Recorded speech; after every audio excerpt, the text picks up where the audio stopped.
नमस्ते फ्रेंड्स, कहानियाँ की हकीकत चैनल में आप सभी को फिर से स्वागत है। आज फिर से हम एक पॉडकास्ट लेकर आए हैं और आज की जो टॉपिक है वो वुमेन्स के बारे में है। आज की टॉपिक ये है कि हम लड़कियों को क्यों सेल्फ इंडिपेंडेंट होनी चाहिए। तो हमारे साथ है हमारी गेस्ट, मेरी बचपन की सहेली पियाली। तो वो खुद एक वुमेन एंटरप्रेन्योर है, उनका बहुत सारे बिजनेस है।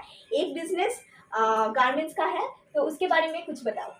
ओके मेरा वेबसाइट है व्हाट वुमेन वेयर, जो एक ethnic and western based garments के ऊपर है। ये मेनली इसका जो यूएसपी है ये है यहाँ का सबसे लोएस्ट प्राइस है 200 रुपीज़ और हाईएस्ट प्राइस 999। जो भी आपको यहाँ पर मिलेगा सब इस रेंज के अंदर ही है। तो हम लोग इस टॉपिक से लेके आ रहे हैं क्योंकि मेरे जो वेबसाइट है उसमें ज़्यादातर लड़कियाँ ही काम करती है, क्योंकि हम लोग सोचते हैं कि लड़कियों को इंडिपेंडेंट होना, फिनेंशियली इंडिपेंडेंट होना बहुत ज़रूरी है because of their mental growth. और आजकल तो बाहर भी नहीं जाना पड़ता है, ऑनलाइन भी सब कुछ हो जाता जी है। जी जी बिल्कुल बिल्कुल। और एक चीज मैं बोलना चाहूंगी कि हमारे घर में ही ना कुछ नेगेटिव एनर्जीज है। किसी किसी पता नहीं, मैं नाम नहीं लूंगी, कोई रिश्ता भी मैं नहीं जोड़ूंगी। किसी किसी औरत का थॉट प्रोसेस ऐसा है कि लड़की है तो काम करके क्या करेगी। हाँ, घर में बैठ जाओ, बस बच्चे हैं, इतना सारा काम है, रसोई है, सब कुछ तो संभालना पड़ेगा ही, है ना। पर ये जो थॉट है ना, ये बहुत ज्यादा नेगेटिव है। हम लोग जो वुमेन्स हैं उन लोगों को बचपन से ही सिखाया गया है कि हम लोग अपनी परिवार को, हस्बैंड को और बच्चे को हम लोग संभाले, प्रायोरिटी दें। हम लोग खुद का जो थोड़ा बहुत ख्याल करना है वो भी नहीं करते। तो आहिस्ता आहिस्ता होता है ऐसा कि बच्चे जब थोड़े बड़े हो जाते हैं वो अपना खुद का जो सर्कल है वो क्रिएट करने लगता है और उसमें वो स्टेप करने लगता है। हस्बैंड तो पहले से ही बिजी थे क्योंकि आजकल का जो खर्चा है तो हस्बैंड को बिजी करना रहना ही पड़ेगा। तो बीइंग अ हाउस मेकर आप अकेले पड़ जाते हैं क्योंकि घर के काम करने के बाद जो आपका इन्वॉल्वमेंट था बच्चा, उसका अब अलग दुनिया हो गया। तो अकेले में जब भी आप लोगों को वो अकेलापन महसूस होता है, यू विल फील एंजाइटी और डिप्रेशन और वो और भी बहुत सारे मेंटल प्रॉब्लम्स, क्योंकि आपको करने में कुछ नहीं है। या फिर तो टीवी देखो या फिर तो थोड़ी बहुत किसी के साथ बात कर लो, अदरवाइज और कुछ करने लायक होता नहीं है। तब आपको फील होता है कि मैं कुछ नहीं कर पाई, लाइफ में कुछ नहीं कर पाई। जो इतना तकलीफ में हम लोग पढ़ाई करते हैं, क्योंकि कोई भी पढ़ाई बहुत ही हम लोग को बहुत दिक्कत वाली होती है और बहुत पढ़ना भी पड़ता है। तो वो जो आप एक मुकाम में पहुंचे थे वो आप रसोई में दे दिए। एग्जैक्टली। तो आपको तभी सोचना पड़ता है कि अब मैं क्या करूं, अब तो मैं 38-40 का हो गया या फिर 45 हो गई हूँ, तो अब मैं क्या करूं।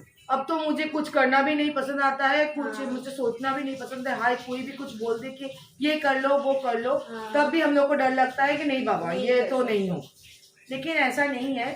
प्लीज स्टार्ट, जब आपके बच्चे होते हैं उससे पहले या फिर उसके साथ ही आप कुछ ना कुछ स्टार्ट करिए। बेबी स्टेप लीजिए, बहुत छोटा, बहुत कम इन्वॉल्व रहिए, लेकिन स्टार्ट करके रखिए। जब आपके बच्चे ग्रो करके अपनी दुनिया में पैर रखेंगे तब आपका ये बच्चा भी ग्रो करके पैर रख देगा। एग्जैक्टली। और ये जो बच्चा है ना, ये आपका सेल्फ मोटिवेशन रहेगा, एग्जैक्टली सेटिस्फेक्शन रहेगा, आपका कुछ किया है, आपको कॉन्फिडेंस बूस्ट करेगा कि मैंने भी कुछ किया है। दो आपके हस्बैंड अच्छा जॉब कर रहे हैं या अच्छा बिजनेस है, उनका इनकम भी आपसे बहुत ज्यादा है, लेकिन आपका जो छोटा सा इनकम है ना वो बढ़ के बहुत बड़ा हो जाएगा जब तब आपकी फैमिली को सपोर्ट करने लायक हो जाएगा। एग्जैक्टली। तो जब वो सपोर्ट अब कर पाएंगे तो you will feel mentally happy. वो मेंटल जो हैप्पीनेस है ना वो उसका कोई मुकाबला नहीं है। हम लोग आपको बोल के भी समझा नहीं सकेंगे कि वो क्या है। तो प्लीज आप लोग स्टार्ट कीजिए, आप लोग कोई भी एज में कीजिए। 40 करीना कपूर सी, मलाइका अरोड़ा, सब लोग 45 में भी बहुत काम करते हैं, बहुत 50s, वो दे आर सो ब्यूटीफुल। तो ऐसा कुछ नहीं है। वो आप लोग बोले किसका नाम बोल रहे हैं, उन लोगों को तो कितना पैसा है, लेकिन उनको भी प्रॉब्लम्स है कि ऐसा कोई भी नहीं है जिसका प्रॉब्लम्स नहीं है। हर लोगों का अलग अलग प्रॉब्लम है। यू हैव टू स्टार्ट नहीं करेंगे तो आपको रिजल्ट कैसे मिलेगा। और अगर फेलियर भी हो जाए तो भी वो उसमें आप एक्सपीरियंस गैदर करेंगे। तो कभी किसी का ऐसा मत सोचिए कि हम लोग स्टार्ट करके फेल हो गए तो अब क्या होगा। एक्सपीरियंस तो है ना, उससे तो नेक्स्ट बार का वो गलती तो नहीं होगा। तो स्टार्ट तो करना ही पड़ेगा और वुमेन को तो इंडिपेंडेंट होना ही पड़ेगा for their mental health, for their मतलब जो नेक्स्ट जनरेशन गर्ल्स है, फॉर देयर अपब्रिंगिंग, क्योंकि उनको भी देखना है कि मम्मा काम करते हैं, उनका टाइम का भी वैल्यू है, उनका पैसा का भी वैल्यू है। Not girls including boys. अगर बॉयज वो देखे कि मम्मा का क्वालिटी टाइम मुझे दे रहे हैं और बाकी समय मम्मा बिजी रहते हैं, तो फर्दर इन देयर लाइफ वो भी अपनी बीवी का उतना ही ख्याल रखेंगे या फिर उनका भी प्रॉब्लम समझेंगे, रिस्पेक्ट करेंगे। वो बहुत जरूरी है। तो ये आपके घर से ही स्टार्ट होगा। अगर आप चाहते हैं कि हम लोग एक बैलेंस लाइफस्टाइल भी जिए, जो आपने फेस किया है वो नहीं फेस करना पड़े हम लोग का नेक्स्ट जनरेशन को, तो फिर please do something, work and अपने बच्चे को बोलने से ज्यादा दिखाइए कि हम लोग काम करते हैं और उसका भी एक वैल्यू है। तुम जैसे इम्पोर्टेंट हो, मेरा ये बच्चा भी इम्पोर्टेंट है और वो आपको खुशी मिलेगा कि आप अपने बच्चे को सही वैल्यू दे रहे हैं। एक फर्दर एक बच्ची का फ्यूचर भी आप सेव कर रहे हैं और अपना जब आप 40 या 50 का हो जाएंगे तो फिर आप फाइनेंशियल भी इंडिपेंडेंट है, किसी के ऊपर डिपेंडेंट नहीं है। That makes you feel very very happy because आप किसी को हेल्प करेंगे, आपके पापा को, आपके मम्मा को, आपके दीदी को, ननद को, अपनी सास को।